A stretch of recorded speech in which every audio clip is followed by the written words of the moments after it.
EBS 수능 특강 사회 적용 9강 부분이죠. 네, 주제와 문단별 핵심 이렇게 좀 미리 정리했습니다.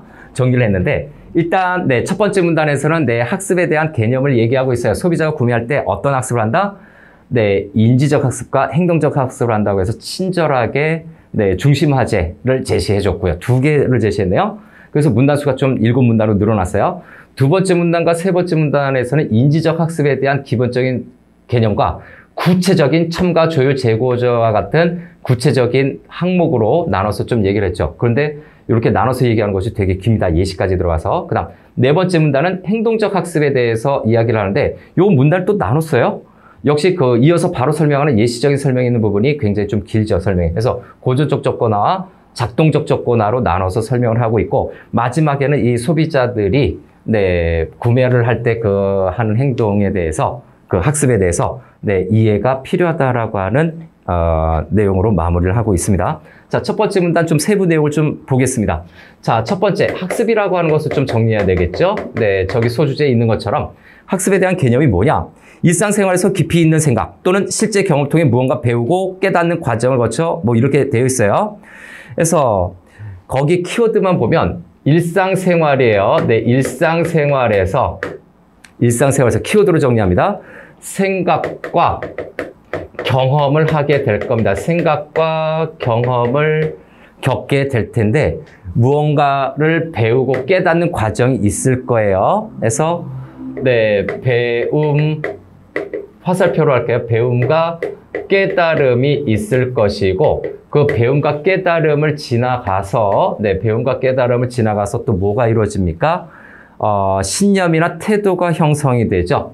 신념, 태도 형성 이렇게 형성을 하고 여기에서 끝나면 2등급, 1등급 갑니다. 하나 더 있죠.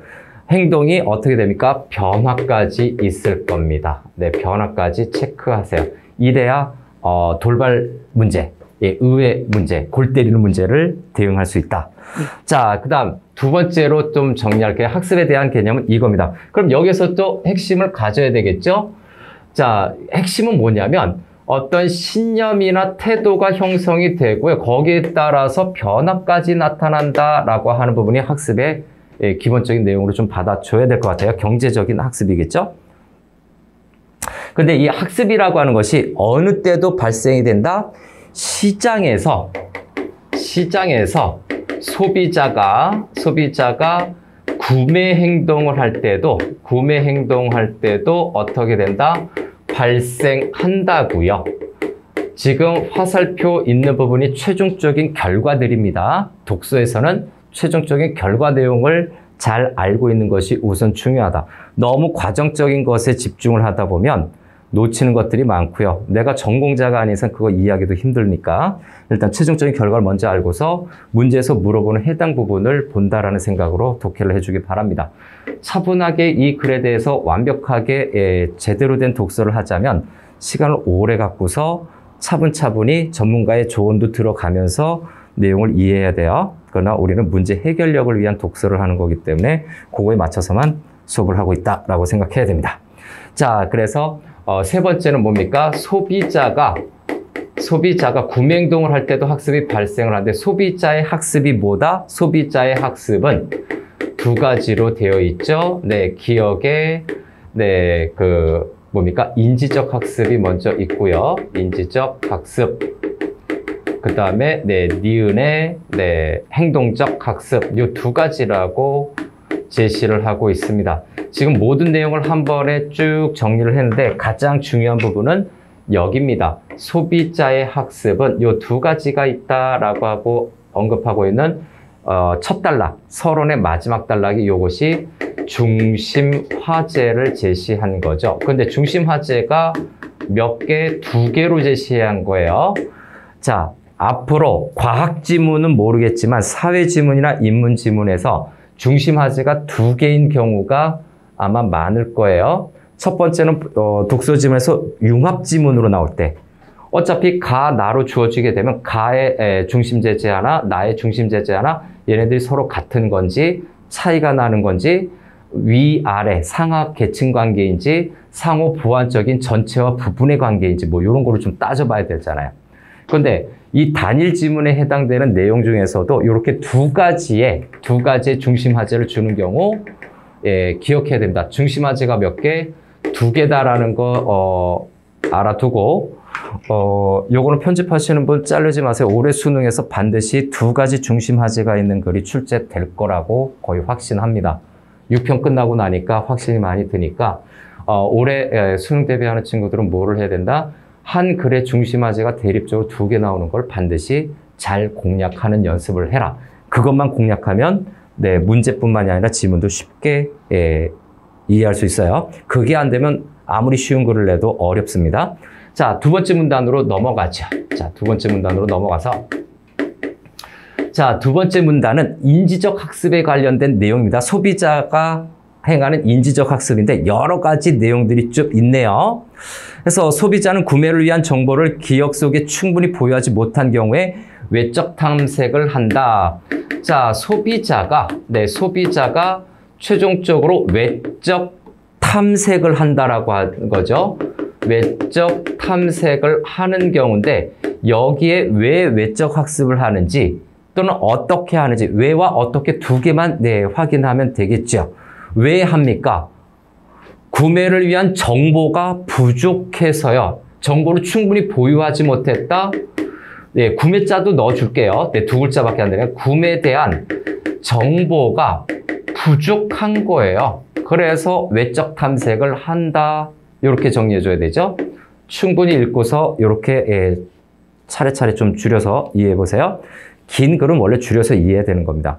그러나 지금 이 과정은 지문에 있는 내용을 차근차근 압축하는 법을 안내를 하는 거고요. 최종 과정에서는 대표적인 키워드로 이 문단을 정의 내려버려야 돼요. 주변 사람들의 추천이나 대중매체에서 획득한 정보 등을 인지적으로 처리하는 과정이 필연적으로 수반된다. 필연적이니까 얼마나 강조한 말을 체크해 줬습니까? 그래서 정보 등을 여기 정보라고 되죠. 정보가 부족한데 이 중에서 이 정보를 어떻게 한다고 이제 연쇄적으로 연결해서 갑니다. 인지적으로 처리하는 과정이 필연적으로 수반된다. 필연적까지만 적어도 우리는 이해할 수 있습니다. 요 정도로 정리해도 됩니다. 정보에 대해서 아마 이 구매 정보겠죠. 구매 관련된 정보를 인지적으로 처리한다. 기억에서 인지적 학습이라는 것이 있으니까 인지 있으니까 이거 이어받아서 설명하고 있구나. 이해하면 되고요. 그래서 첫 번째 중심 화제를 이어받아서 설명하고 있구나 생각하면 됩니다. 그러면 필연적이니까 세 번째, 그럼 인지적 학습이 이제 뭐지? 한번 정의 내려줘야 되겠죠. 그래서 인지적 학습 무엇인지 체크해 보겠습니다. 인지적 학습. 그죠? 두 가지로 정리할 수 있습니다. 당연히 인지적 사고 과정을 통해서 이루어집니다. 그래서 인지적 사고, 생각이죠. 사고 과정을 통해서 이루어지는 거지요. 사고 과정을 통해서 이루어지는 학습에 해당이 되는 건데, 그죠? 인지적 사고 과정으로 학습이 되어지는 건데, 자, 그런데 이거는 인지주의 심리학에 기반을 한대요. 인지주의 심리학이 기반이 된다. 근데 인지적 학습은 앞에서 이어받은 거니까 반드시 이 부분은 아무리 내용이 길더라도 이때는 너무 과감하게 쳐버리면 안 됩니다. 중심 내용에 대해서는 너무 짧게 압축하지 않아도 된다. 어느 정도의 어구로 정리를 하라라는 거고요. 다음 네 번째. 인지주의 심리학이 여기 나오는데 이것도 뭐지? 그래서 인지주의 심리학에 대해서 또 설명을 하고 있습니다. 인지주의 심리학이란 간단하게 얘기하자면 스키마 이론을 근간으로 삼고 있어 소비자가 가지고 있는 스키마에 주목한다. 인지주의 심리학은 뭐다? 스키마 요 한 단어만 기억하면 되죠. 스키마를 근간으로 하고요. 스키마를 근간으로 하고 거기에 주목한다. 이렇게 정리하면 되겠죠. 중간중간에 아마 이렇게 돼 있을 거예요. 인지주의 심리학, 스키마 이론을 근간으로 삼고 있어 소비자가 가지고 있는 스키마에 주목해야 한다. 뭐 이런 식으로 얘기를 하고 있다면 근간, 뿌리를 두고 있어요. 주목해요. 여기에서 뭡니까? 스키마만 잘 이해하고 있어도 됩니다. 다음에 5번째 하나만 더 있나요? 그럼 또 스키마는 또 뭔가? 이걸 또 생각해야 되겠죠? 네, 스키마는 뭔가? 개념적인 설명을 되게 좀 많이 하고 있죠. 스키마란에서 스키마의 정의를 얘기하고 있습니다. 그래서 네, 스키마에 대한 개념이 무엇인지 스키마란 체계적이고 조직적으로 저장되어 있는 지식의 구조입니다. 최종 결과는 지식의 구조를 얘기하는 겁니다. 스키마는 당신이 갖고 있는 지식의 구조를 스키마라고 합니다. 근데 특징이 뭐냐? 이런 말들이 앞에 있으니까 그게 중요한 줄 아는데 실제로 문제에서는 지식의 구조를 물어보게 되는 거거든요. 네, 스키마고 지식의 구조인데 이 지식의 구조가 어떻게 이루어지느냐? 체계적, 조직적으로 저장돼 있어요. 이런 거 안 써도 되죠. 체계적, 네, 조직적으로 네, 저장되어 있는데 이거를 더 자세히 설명하지 않았다면 굳이 체크하지 않아도 됩니다. 그런데 나는 왜 색깔로 했다고요? 이거 안 읽어도 된다고요. 안 읽어도 돼요. 지식의 구조다라는 결론으로 가져가기 바랍니다. 그래서 두 번째 문단 뭐 길지는 않지만 차례 나눠서 했고요. 가장 중요한 건 뭐다? 네, 가장 중요한 건 얘다. 왜? 인지적 학습에 대해서 인식적 사고 과정의 학습이에요. 그 다음에 인지주의 심리학인데 이 인지주의 심리학에 스키마가 담겨야 돼요. 인지주의 심리학에 스키마가 담겨져 있고 이 인지주의 심리학으로 인지적 학습을 설명하고 있기 때문에 여기 특징 인지주의 심리학, 스키마 이 두 가지를 그래서 설명한 거예요. 얘는 뭐를 설명하기 위한 거다, 얘를 설명하기 위한 거다라는 걸 절대 잊지 마세요. 만약에 넘어가서 다른 거를 내가 좀 읽을 때 이걸 잊어버릴 것 같다면 뭐만 기억하면 된다? 기억하면 돼요. 자, 인지주의 심리학에 기반한다. 이 내용만 머릿속에 갖고 가라고요. 나머지를 다 갖고 가지 않아도 연상작용에 의해서 또는 미리 체크해 놓은 거에 의해서 떠올릴 수 있으니까 이거를 함께 다 가져간다라고 먼저 생각하지 마세요. 절대 부담돼서 안 돼요. 물론 베이스가 갖춰져 있는 최상위권 학생들, 기억력이 몹시 뛰어난 친구들은 이게 가능한데 만약에 그렇지 않다면 이거는 얘를 뒷받침하는 내용이기 때문에 뒷받침 내용을 잠시 보류해두고 메인 핵심만 딱딱 가져가라고요. 그렇게 가져가다가 문제 풀면서 이런 것들 꺼내버리면 되니까 필요하면 꺼내면 되잖아요. 근데 왜 꺼내지도 않을 걸 먼저 가져가려고 괜히 부담을 안고 가냐는 얘기죠. 독서할 때 문단별 핵심만 제대로 해라. 첫 번째 문단은 인지적 학습, 행동적 학습, 기억, 니은만 잘 기억하면 되고요. 두 번째 문단에서는 인지적 학습에 대해서 이것도 필요 없어요. 인지주의 심리학을 기반으로 하고 이걸 잘 기억하고 있으면 된다. 핵심 잡을 때. 다음 세 번째 문단 갑니다. 자, 세 번째 문단 가장 길죠. 우와, 이걸 왜 이렇게 길게 잡아놨을까? 세 번째 문단, 그죠? 소비자의 인지적 학습에서의 첨가, 그 다음에 조율, 재구조화, 요 세 가지를 이야기하고 있죠. 자, 그래서 다시 한번 첨가, 조율, 재구조화가 있는데 바로 들어갑니다. 네, 그래서 첨가부터 먼저 체크해 볼까요? 네, 첨가가 뭔가 덧붙이는 거죠. 네, 그래서 소비자가 제품과 서비스에 대한 정보 처리를 통해 기존의 지식 구조에 새로운 지식이나 신념을 덧붙이는 것. 연상적 학습법도 포함이 되고 있고요. 네, 쭉 내용 보니까 소비자의 지식 구조에 큰 변화를 이야기하지 않지만 지식 구조를 강화한다라는 것도 있네요. 이걸 다 통으로 넣으려면 좀 힘들잖아요. 가장 결정적인 거 보세요. 가장 기본적인 건 맨 앞에 언급해주고 있습니다. 상위 개념으로. 정보 처리를 통해 알았어. 정보 처리 앞에서 얘기했거든요. 정보라는 건 인지적 처리 과정이 필연적인데 이 세 번째 문단은 두 번째 문단에 있는 인지적 학습을 추가 설명하는 부분이에요. 그 성격을 파악하면 첫 번째 첨가라고 하는 건 뭐만 알면 됩니까? 기존의 지식 구조예요. 기존의 지식 구조는 뭡니까? 스키마네요. 기존의 지식 구조에 뭡니까? 새로운 지식 구조가 얹혀지는 것이 바로 첨가입니다. 게임 끝났어요. 큰 뜻은 다 알았어요. 너무 디테일한 거를 알아야 된다라는 그런 생각은 잠시 접어둬도 됩니다. 문제에서 묻지 않았다. 안 물어봤어요. 그러면 체크할 필요는 없죠. 자, 이 지식 구조가 뭐라고 우리 앞에서 했었던 이게 스키마라고요. 이렇게 다른 단락에서 보면서 앞에서 했던 걸 이렇게 끌어오면 이건 장기 기억이 될 수가 있겠죠. 굳이 저기서 외우지 말고 다른 부분에서 아 이게 이런 말이구나 연결해서 어휘력도 늘리고 개념도 늘리세요. 어떻게 공부하냐고 자꾸 물어봐서 독서를. 그래서 실제 예문으로 갖고서 한번 얘기해 주고 싶었는데 여기서 조금씩 소개를 할게요. 시간이 길어져도. 자, 그 다음에 새로운 지식구조, 새로운 스키마를 얻는 거죠. 이것도 지식구조는 뭐라고? 앞에서 했던 것처럼 스키마 플러스 스키마네 맞죠? 이런 것들이 문제가 되는 거라고. 용어 바꿔서 이게 동의형이에요. 그래서 이렇게 말 바꿔서 스키마의 새로운 스키마의 스키마가 추가되는 것을 의미하겠군. 첨가는 이렇게 말을 바꿔서 낼 수 있는 거라고요. 짐작해 보세요. 첨가 끝낼 수도 있지만 그래도 혹시나 하는 마음에 더 필요한 거 뭡니까? 연상적 학습법이 포함이 됩니다. 아 이런 건 좀 알아둘 필요는 있겠죠. 네, 도움이 될 것 같죠.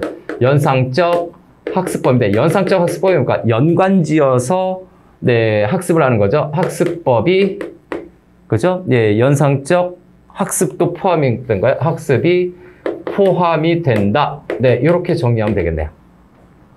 그 다음 소비자의 지식구조에 큰 변화를 야기하지 않지만 네, 변화를 야기하지는 않아요. 지식구조를 강화한다. 여기 지식구조니까 당연히 이거는 새롭게 하지 말고 이 부분에서 지식구조 강화 네, 지식구조도 안 써도 돼. 강화한다. 네, 요걸로 체크하면 네, 뒷내용을 이렇게 붙여서 이해하면 훨씬 더 낫고요. 훨씬 더 낫고요. 다시 한번 얘기하지만 저 앞에 있었던 내 지식구조에 변화가 있다 없다 이거 함정파악이 좋네요. 변화를 야기하지 않습니다. 변화를 주지 않아요. 요거 꼭 기억하세요. 이거는 부분적으로 함정팔 수 있는 보기 문제로 함정팔 수 있는 부분이다. 지식구조 변화하지 않는다. 이런 거 부정서술어가 있는 문장에서 함정팔 수 있는 거 그것만 조심하면 됩니다. 다음 두 번째로 갈까요? 첨가 다음에 그 예시가 있죠. A사의 운동화 쿠션감이 좋다. 아, 이거 정리했으면 넘어가되 그래도 나는 불안하다. 네, 그래서 이제 전체적으로 해야 되니까 예시 여기 하나 더 붙일게요. 그 예시에 대한 내적인 특징도 알고 싶어하는 친구들이 있으니까 A사의 운동화는 쿠션감이 좋다라고 하는 거죠. 그래서 네. 그 예시 A사의 운동화죠. 네, 운동화의 예시에서 뭐를 얘기하는 거라고 여기서는 기존의 지식에서 추가가 되는 거죠. 그죠? 그래서 새로운 지식, 쿠션감이 좋다라고 하는 그 새로운 지식이 추가가 되는 건데 새로운 지식이 추가가 되는 것은 변화하는 것이 아닙니다. 새로운 지식이 추가되는 것은 지식 구조가 변하는 게 아니에요. 지식이 추가가 될 뿐이죠. 강화만 될 뿐이에요. 이 내용입니다. 지식이 추가가 될 뿐. 그죠? 네. 기존에 알고 있는 A사의 지식에 대해서 추가가 될 뿐, 구조 변화 없어요. 얘 몇 번이고 강조하지만, 이 부분에서 수능을 출제한다고 이 부분을 비틀어서 낼 가능성이 매우 높겠죠. 다음 두 번째로 갑시다. 연상적 학습이라고 하는 것이 앞에서 있었기 때문에 이걸 따로 분리해서 연상적 학습이 그럼 뭔데용? 앞에서 얘기하고 있잖아요. 연상적 학습 뭔가요? 최종적으로. 자, 기업이 소비자에게 어떤 효과가 일어날 때마다 특정 브랜드나 상품이 생겨나도록 학습시키는 것이죠. 그죠? 특정 브랜드나 상품이 생각나도록 학습시키는 겁니다.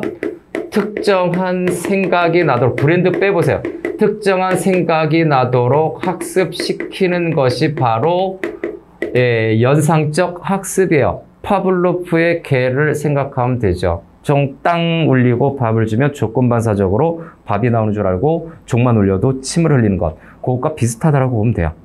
자, 그래서 계속해서 근데 이것이 반복적으로 학습시키는데 특징이 뭐다? 특징은 네, 반복을 할 경우에 효과가 아주 좋은 거죠. 특정한 생각을 계속 떠오를 수 있게끔 학습시키는 것이 연상적 학습. 지금 이 지문에서 얘기하는 사회학적 또는 경제학적 관점에서의 연상적 학습이에요. 다음 세 번째, 조율로 들어가겠습니다. 개념 설명들을 많이 하고 있죠. 네, 조율. 자, 조율이라고 하는 것은 소비자가 제품에 대한 지식을 축적함에 따라 자신이 가진 지식 구조를 검토하여 이를 일반화시키는 것이죠. 지식 구조를 검토해서, 네, 지식과 관련됩니다. 지식 구조도 들어갈 수 있겠죠. 지식을 어떻게 한다고? 일반화하는 것이 조율이래. 우리가 일반적으로 조정하는 거, 이리저리 조정하는 거, 그거하고 좀 다르다는 얘기죠. 다시 한번 일반화시키는 것이고, 근데 이 조율의 과정에서 소비자의 지식 구조 중 일부가 서로 결합하여 요 내용이 있네요. 그래서 네, 소비자의 지식 구조 중 일부가 서로 결합하여 훨씬 더 일반화될 수 있어요. 일부의 지식 구조가 네, 스키마죠. 이 스키마를 설명한 이유가 있네. 요 앞에 스키마를 이 정도 보면 스키마 이해를 잘했어야 되는구나 느낌이 올 거예요. 일부의 지식 구조가 결합을 한답니다. 일부의 지식 구조가 결합을 해서 어떻게 됩니까? 보다 더, 그죠? 더 일반화를 시킨다라고 보는 거죠. 일반화 경향을 더 일반화시킨다. 이런 거는 내가 정리하는 거예요. 자기화 표현이죠. 다시 지식 구조가 결합을 해서 지식 구조가 조율 과정에서 결합을 해서 더 일반화시킨다. 일반화를 더 강화시킨다. 이렇게 정리하면 되겠죠. 지식 구조가 일반화되는 것을, 지식 구조를 일반화시키는 것을 조율이라고 하는 건데, 지식 구조가 만약에 결합을 했다. 더 일반화된다라는 거죠. 끝. 조율의 개념. 압축해서 이해하는 연습을 좀 하면 됩니다. 독서는 펼치는 게 아니에요. 그 모든 걸 다 내 머릿속에 집어넣는다. 펼치는 거거든. 펼치는 게 아니라 수렴적, 좁혀서, 압축해서 또는 결정적인 그 하나를 지정해서 익혀야 되는 겁니다. 네 번째로 넘어가려고 하니까 항상 그렇죠. 여기도 또 예시가 있네요. 보니까 자, 여기 예시 뭡니까? B사의 여러 서비스를 두고 여러 특성이 결합되면 B사의 서비스는 고품질이다라고 일반화된다는 얘기죠. 자, B사의 서비스입니다. 예시도 한번 이해하는 거 봐야 되겠죠? 과정이나 플러스 덧붙이는 걸로 생각하세요. 자, 여러 특성이 결합이 되면 해서 여러 특성인데 여러 특성이 플러스가 되면 어떻다고? B사 서비스는 그죠? 고품질이다. 서비스 자 빼도 돼요. 고품질. 두 그룹 내지 세 그룹 이내로 단어군을 만들어서 이해하기 바랍니다. 고품질이다 라고 하는 건데 이것이 뭐라고? 더 일반화시킨 거죠. 훨씬 더 일반화된 겁니다. 다음 네 번째. 자, 재구조화가 있죠. 재구조화. 재구조화는 뭔가? 지식구조가 스키마였어요. 그 다음에 네, 지식구조가 결합을 하면 일반화가 이루어져요. 근데 재구조화는 또 뭘까라고 할 때 기존의 지식구조와 다른 새로운 의미의 구조를 형성하는 것 또는 기존의 지식구조를 새롭게 재편하는 것이죠. 그래서 새로운 의미 구조가 생겨나는 겁니다. 그래서 요거는 네, 새로운 의미 구조가 지식구조겠죠. 스키마가 네, 생겨나는 것. 그죠? 새로운 의미 구조가 생겨나는 것. 또는 기존의 재편하는 것. 요건 좀 다르죠. 네, 기존의 지식을 어떻게 새롭게 다시 편성하는 거예요. 네, 재편하는 것. 두 가지구나. 새로 생겼거나 재편성하는 거예요. 다시 재정리하는 거예요. 다시 정리하는 거예요. 재편하는 것이죠.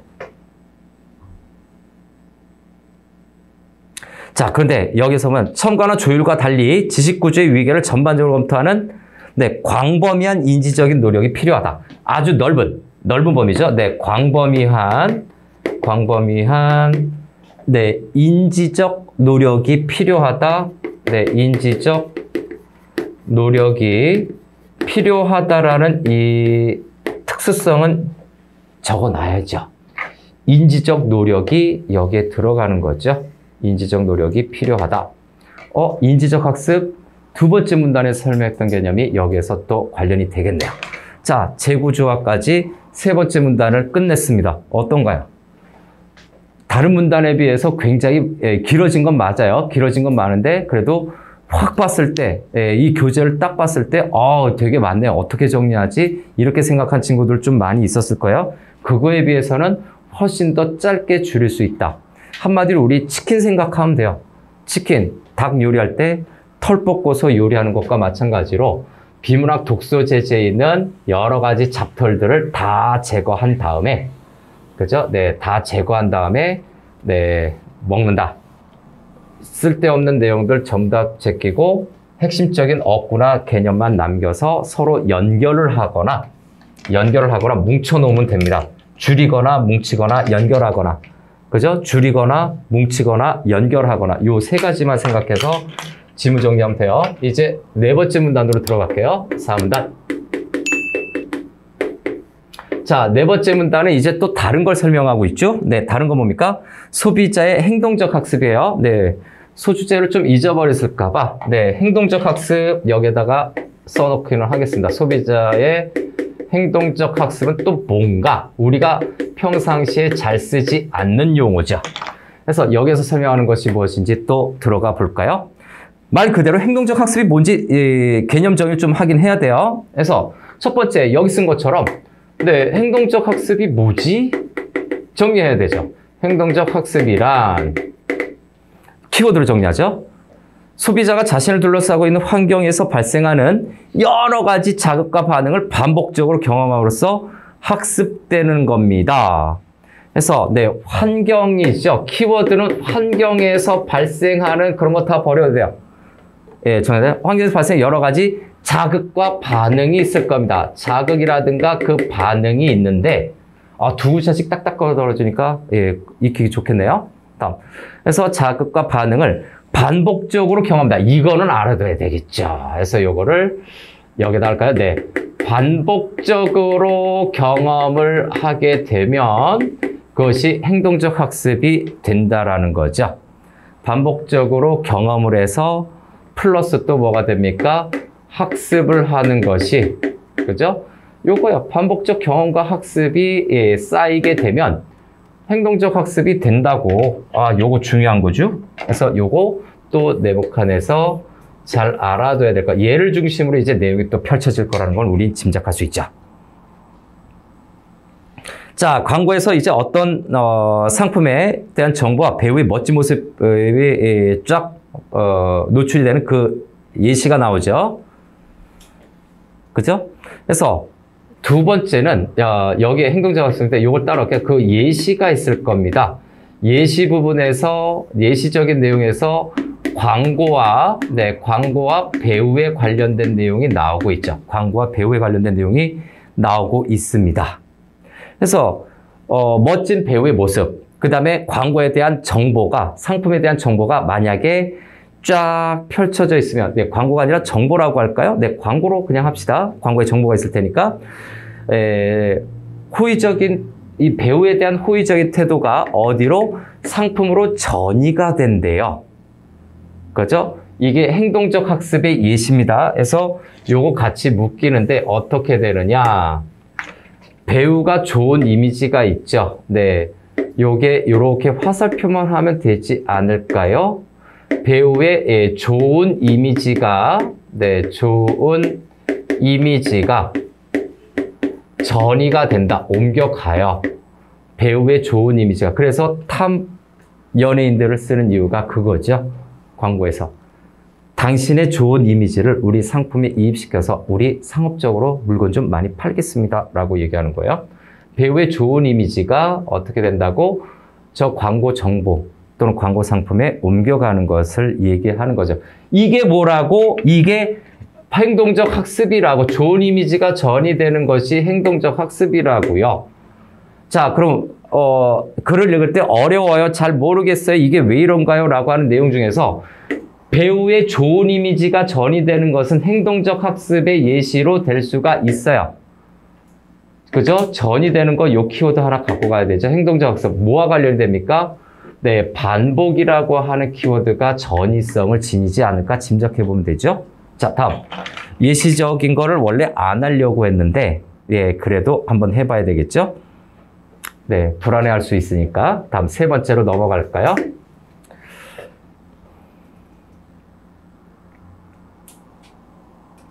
자, 여기 이제 행동적 학습이죠. 자, 소비자의 이제 행동적 학습이 소비자의 행동적 학습에 대한 특징을 또 하나 이야기하고 있죠. 뭡니까?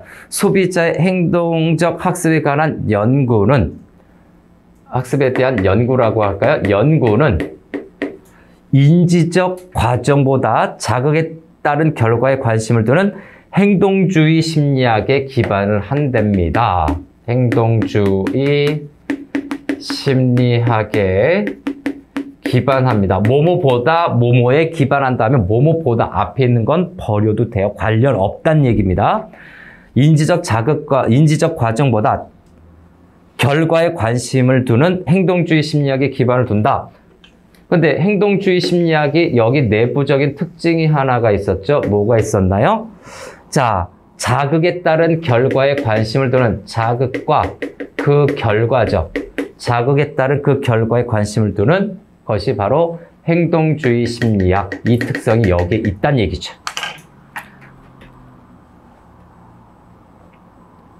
그 다음 행동주의 심리학을 또 할 거예요. 네, 이렇게 됐나요? 그래서 요거를 다시 한번 또 네모칸을 치고요.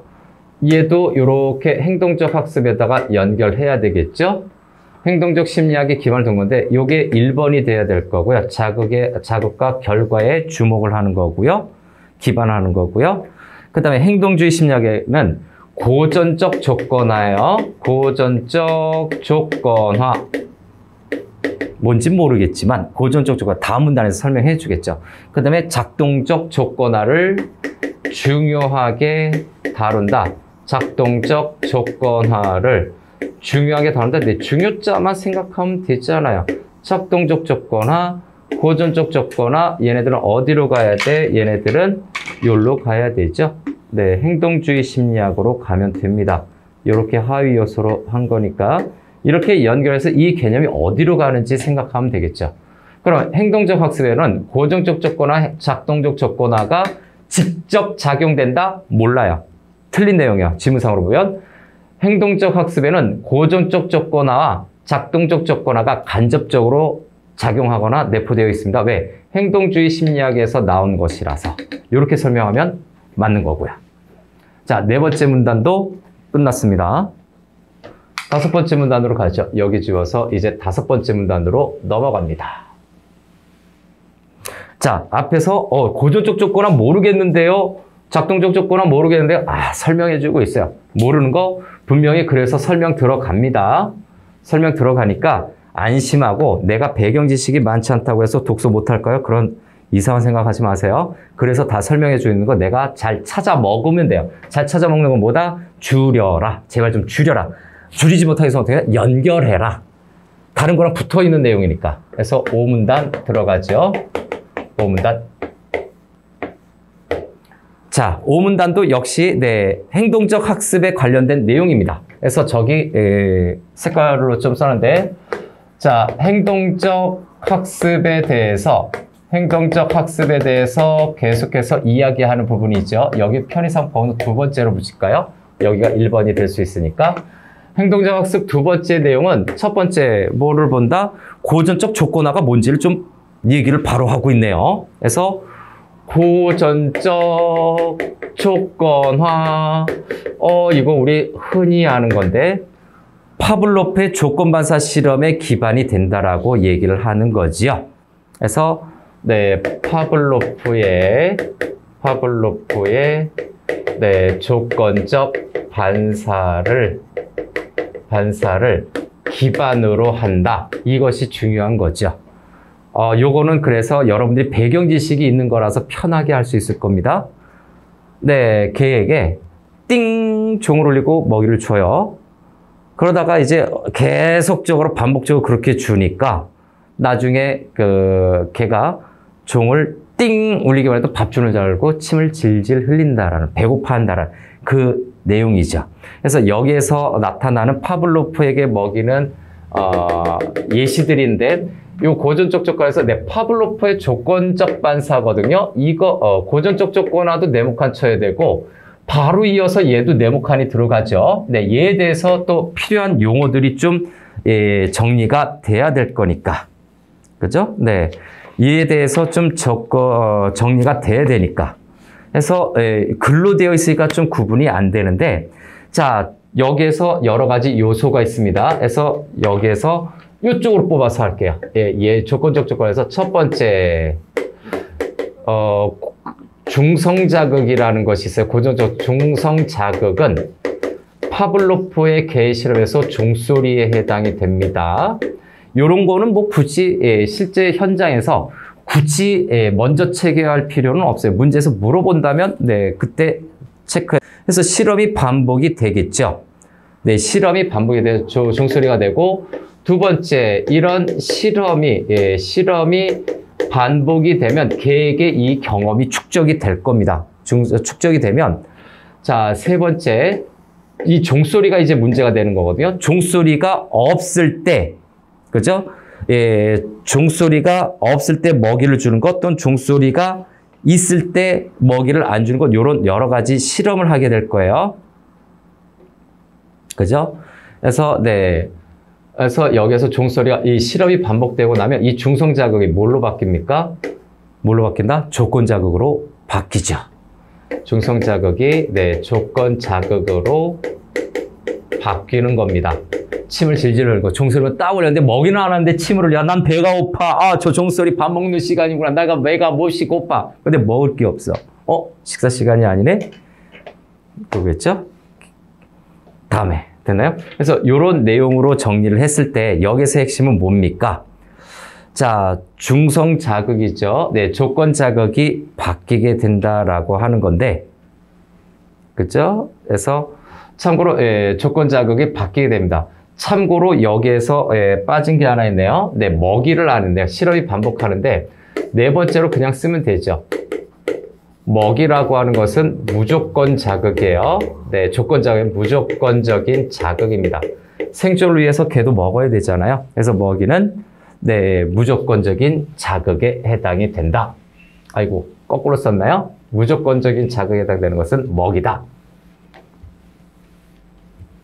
네, 요 정도로 하고 여러분들이 배경 지식이 있으면 그거를 적극적으로 네, 간직하거나 활용하세요. 그럼 여기서 말하고자 하는 핵심이 뭡니까? 이렇게 실험이 반복돼서 이 반복되는 거죠. 이런 반복이 이루어지게 되면 조건 자극으로 바뀌게 돼요. 뭐가? 중성이 조건으로 바뀐다고요. 조건이 된다. 조건 자극이 된다. 중성 자극이 조건 자극으로 바뀌게 됩니다.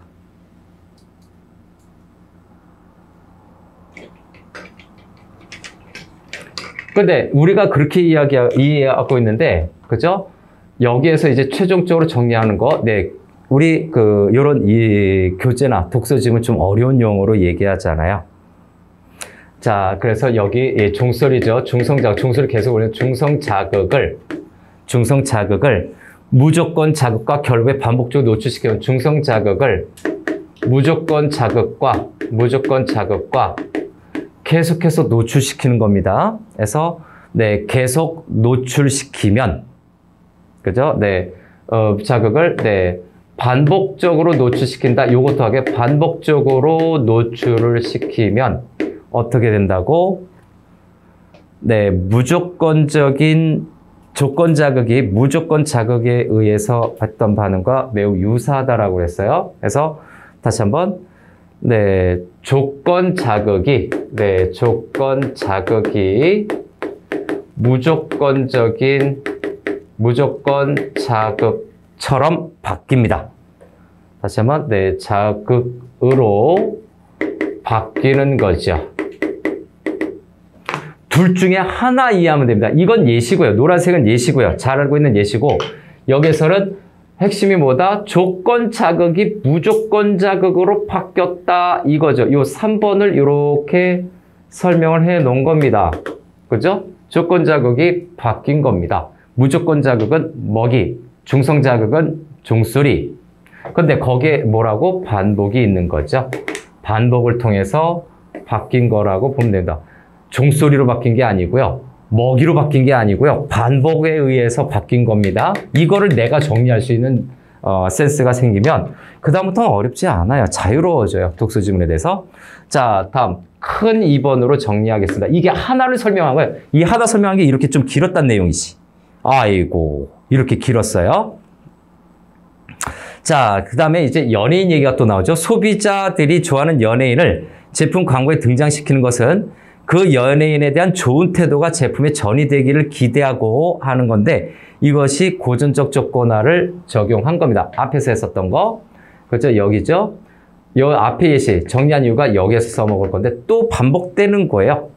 자, 어떤 상품에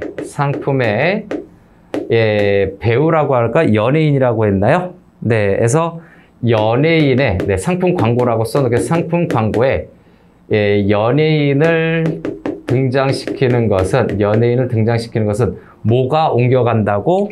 네, 그 좋은 이미지가 전이 되는 거죠. 그래서 네, 좋은 이미지 전이는 앞에서 했으니까 네, 좋은 이미지가 전이 된다. 연예인이 좋은 이미지를 상품에 전이시킵니다. 연예인이 전이시키는 건데 이게 뭐라고? 이게 앞에서 설명했었던 이게 바로 고전적 조건화라고. 근데 저기 고전적 조건화 있으니까 또 연결하면 되지. 이것이 뭐다? 고전적 조건화라고요. 그죠? 얘도 뭐라고? 얘도 고전적 조건화라고. 전체가. 그죠? 이렇게 바뀌는 조건 자극이 무조건 자극으로 바뀌는 것도 뭐라고? 고전적 조건화라고. 어려운 말 있으면 어디를 향하는지 그걸 정리해 주세요. 다 쟤를 향해서 고전적 조건화를 향해서 이야기를 하고 있다. 됐나요? 근데 세 번째는 뭡니까? 이 고전적 조건화의 한계를 언급하고 있어요. 이 한계가 있다. 뭐가 한계인가? 조건 자극과 무조건 자극의 관계가 깨졌을 때, 즉 종소리와 먹이 관계가 깨졌을 때, 먹이 중에 종소리가 없어. 종소리인데 먹이가 없어. 계속 그것이 또 반복이 되면 이게 깨집니다. 그죠? 네, 조건 반응이 일어나지 않아요. 한계는 조건 반응이 깨지게 되는 경우인데 조건 반응이 깨지게 되는 경우는 무슨 경우냐? 저기 앞에 있는 것처럼 중성 자극과 그 다음에 무조건 자극인가요? 네, 무조건 자극이 다시 한번 조건 자극과 무조건 자극이 깨졌을 때입니다. 중성 자극, 그 다음에 밑으로 할까요? 네, 조건 자극, 중성 자극과 무조건 자극의 관계가 깨지는 조건 반응이 일어나지 않는 최종 결론은 관계가 깨진 겁니다. 관계가 흐트러진 거예요. 서로 연관이 안 되는 거죠. 네, 중성 자극이 없거나 무조건 자극이 없거나 조건 반응이 발생되지 않는다라는 건 관계가 깨진 거예요. 둘 중 하나가 결핍이 나타나는 거죠. 다음 네 번째 하나 더 정리할게요. 자, 여러 광고에 동시에 출연하는 유명 연예인 광고 모델을 기용하는 경우 자사 제품과 무관한 여러 상황에서도 이 연예인을 접하게 되기 때문에 그렇죠? 요거를 요 한계인데 요 한계를 이렇게 해서 여기다 4번으로 할까요? 요거를 적용 또는 예시적으로 적용을 해보면 뭡니까? 저 연예인이 이 상품에만 나오지 않고 다른 그죠? 우리 이 광고하는 이 상품과 무관한 부분에 만약에 접할 수가 있다. 그죠? 그래서 연예인이 상품과 무관해지면 상품과 무관해지면 그죠? 연예인이 이 제품 광고를 안 하거나 이 제품 광고 말고 다른 거를 또 추가적으로 광고하거나 하면 쟤 너무 흔히 나오는데 이것만 좋은 건 아닌가 본데 해서 상품과 무관한 관계가 돼버리면요. 무관한 관계가 돼버리면 이 관계가 깨집니다. 어떤 관계가? 고전적 조건화 관계가 깨진다. 끝이에요. 사실 여기까지 이해를 못해도요. 고전적 조건화가 이런 거다라는 개념 하나만 이해하면 사실 문제 푸는데 지장은 없습니다. 자, 이제 6번째 문단으로 넘어가죠. 네, 6문단. 자, 6번째 문단은 그냥 마무리했으면 좋겠는데 또 행동적 학습에 대한 내용이 나옵니다. 그래서 행동적 학습의 3번째 조건적 인가요? 네. 그래서 작동적 조건하죠. 네. 그래서 행동적 학습 3번째로 행동적 학습 3번째로 바로 또 개념 정의해 주겠죠? 여기서 해왔으니까 벌써 조건이 됐네요. 그래서 첫 번째 뭐가 된다? 작동적 조건화. 바로 개념 설명해 주고 있잖아요. 작동적 조건화. 이것도 뭔가 한번 체크해 봐야 되죠. 자, 파블로프의 실험은 고전적 조건인데 스키너의 실험에 기반을 한대요. 그죠? 네. 그래서 요거의 핵심은 네, 스키너의 실험에 기반을 하는데 플러스인가요? 요렇게 해볼까요? 스키너 실험에 기반을 하고 있지만 여기의 내용은 뭐다? 어떤 반응에 대해서 네, 어떤 반응을 보이면 거기에 대해서 보상을 해주긴 하는데 어떤 보상? 선택적인 보상을 합니다. 우리가 알아둬야 될 건 뭡니까? 바로 요거 반응에 대해서 보상이 있을 때 작동적 조건화가 나타난다 라고 생각하면 되겠죠. 그래서 이렇게 보상이 이루어지는데 확률을 높이거나 줄이는 것, 네, 그거까지는 뭐 안 적어도 될 것 같아요. 보상으로 해서 그 반응에 대한 요 반응으로 할까요? 네, 여기 요 반응에 대한 확률을 높일 수도 있고 또는 낮출 수도 있다. 요건데 요거까지는 안 해도요. 문제 푸는데 지장 없습니다. 다음 2번째.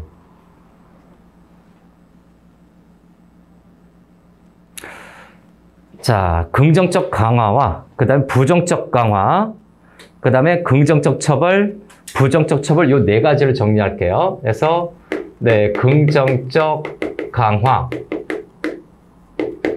있나요? 처음에 네, 긍정적 강화. 그다음에 부정적 강화. 용어 개념 설명인 듯 느껴지죠? 여기는요. 그다음에 또 뭐가 있죠? 네, 긍정적 처벌. 긍정적 처벌. 그 다음에 네, 부정적 처벌. 요 4가지가 있네요, 용어가. 부정적 처벌. 네, 뭔지는 대충 알 수는 있겠는데, 그래도 예, 좀 흔적은 남겨놔야 되겠죠? 저는 네, 긍정적 강화는 긍정적인 자극을 주는 거겠죠. 네, 긍정적 자극을 제공하는 거. 부정적 강화는 부정적인 자극을 역시 제공하는 걸 거고요. 자극에 관련된 거죠. 부정적 자극을 자극을 제거하는 거네요. 부정적 자극을 여기에서는 네, 제거하는 거고요. 긍정적 강화는 긍정적 자극을 강화시키는 거죠. 그죠? 네, 강화시키는 거라서 비슷한 말이지만 네, 써놓고 갈게요. 그다음 긍정적 처벌이라고 하는 것은 네, 긍정적 자극을 제거하는 거네요. 요건요. 그래서 긍정적 처벌은 긍정적인 자극을 제거하는 것. 아, 긍정적인 요소로 벌을 내리는 거구나. 그거를 없앰으로써. 그 다음 부정적 처벌은 네, 부정적 자극을 제공하는 거네요. 네, 부정적 네, 자극을 제공합니다. 이렇게 써놨는데 나중에 시간이 되면 긍정, 부정 다 할 수 있고 자극 다 있으니까 강화, 제거, 제공 요 키워드로 좀 잘 정리하면 됩니다. 그죠? 앞에 꼭 그대로 쫓아가고 있으니까 긍정, 부정을 쫓아가고 있으니까 긍정적 강화는 긍정을 강화하는 거고 부정적 강화는 부정적 강화는 제거하는 거고 긍정적 처벌은 역시 긍정적 제거하는 거고 부정적 처벌은 제공하는 거, 강화하는 거겠죠? 네, 이렇게 정리하면 되겠습니다. 이 관계가 또 설정이 되어 있죠. 자, 그 다음에 3번째, 이제 소비자의 구매 행동에 관련돼서 얘기를 하고 있죠. 그래서 네, 최종적인 결론은 제품을 구매한 소비자에게 선물을 증정하는 거죠. 그래서 네, 제품 구매한 소비자에게 내 제품을 구매했을 때 플러스 1 플러스 1 같은 거죠. 네, 선물을 껴주는 겁니다. 이거는 뭐에 해당이 될까? 요 네 가지 중에서 네, 좀 찾아본 결과 긍정적 강화죠. 요거는 긍정적 강화를 통해서 네, 긍정적 자극을 강화시키는 긍정적 강화를 통해서 제품의 판매량을 늘리는 겁니다. 구매를 증가시키는 거죠. 자, 여기 있죠? 제품을 구매하는 소비자에게 또 하나, 요거 예시거든요, 사실은요. 3번은 예시적인 거에 해당이 되는데, 또 하나는 어떤 상황에서 불친절한 사례를, 네, 불친절을 경험을 했어요. 불친절한 어떤 경험을 몇 차례 한 거죠. 그래서 불친절하면은 플러스 네, 상점을 안 가는 거죠. 상점을 안 가게 되는 이 부분은 뭐에 해당이 됩니까? 요런 성격만 이해하면 되죠. 이거는 부정적 처벌에 의해서 구매가 감소하죠. 네, 부정적 처벌에 해당이 됩니다. 이 긍정적 강화는 제품 구매가 증가하겠죠. 그 다음에 부정적으로 처벌한 저 경우에는 구매가 감소하겠죠. 최종적인 결과는 구매가 증가했느냐 감소했느냐를 우리가 생각해 볼 수 있는 겁니다. 다시 한번. 자, 여기에서는 네, 제품의 구매가 여기에서는 증가했겠지만 상점을 안 가니까 여기에서는 다시 한번 구매가 감소한다라는 점을 네, 우리가 짐작해 볼 수 있죠. 자, 이제 7문단으로 한번 좀 볼까요? 네, 7문단으로 넘어가 보겠습니다. 7문단은, 자, 이거에 대한 이해가 좀 필요하대요. 소비자 학습에 대한 이해가 필요한 이유죠.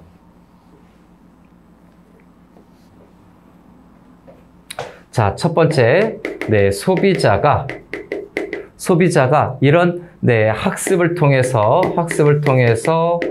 그죠? 소비자가 학습을 통해서 구매 활동을 한다라는 것이 이제 밝혀졌어요. 사회학적으로 밝혀졌어요. 구매 행동? 네, 구매 행동을 한다라는 거거든요. 그러면 이게 이해가 필요한 이유는 뭡니까? 기업들이 이걸 이해해야 돼요. 그래서 네, 기업의 마케팅에 참고해야 된다는 얘기죠. 기업에서 마케팅을 할 때 이것을 반영한 노력이 필요하다라는 것이죠. 노력이 필요한 것이 바로 이런 그 소비자의 학습에 대한 이해가 필요한 이유입니다. 그 다음에 요거는 어디입니까? 기업의 입장에서 이렇게 기업의 입장에서 노력이 필요한 거고, 그럼 두 번째 소비자 입장에서는 왜 소비자가 네, 학습된 대로 구매 행동을 하는가? 학습을 통해 구매 행동을 하는가? 소비자 입장에서 보면 합리적인 구매 행동을 하는 것으로서 매우 중요한 겁니다. 네, 합리적인 구매를 위해서 중요하다라고 마무리해주고 있죠. 이해의 필요성입니다. 다음 마무리되는 내용 볼까요? 자, 소비자의 이런 학습이 구매 행동에서 네, 비합리적 의사결정을 이끌어내는 경우도 있다. 그죠? 네. 그래서 세 번째는 이런 학습이 네, 소비자의 이런 구매 행동에 대한 학습이죠. 네.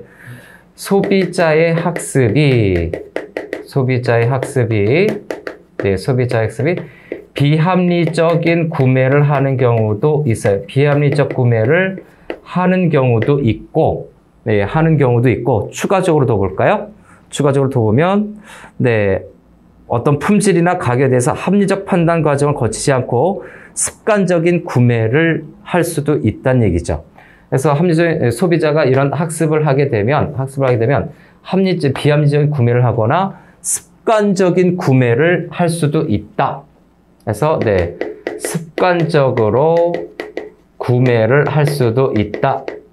요것이 최종적인 비합리적이거나 습관적 구매를 할 수도 있는 것이 소비자의 학습을 통한 구매 활동 또는 구매 행동의 특징이다. 이거에 대해서 네, 이해가 필요한 겁니다. 누구에게나 이해가 필요하다. 기업의 입장에서, 소비자의 입장에서 이런 이해가 필요하고, 그리고 이런 부분들은 종종 비합리적 구매라든가 소비자들이 습관적으로 사던 거 그냥 습관적으로 좋든 나쁘든 비싸든 안 비싸든 사는 이런 습관적 구매를 하는 경향을 나타내기도 한다라는 점입니다. 마무리하겠습니다.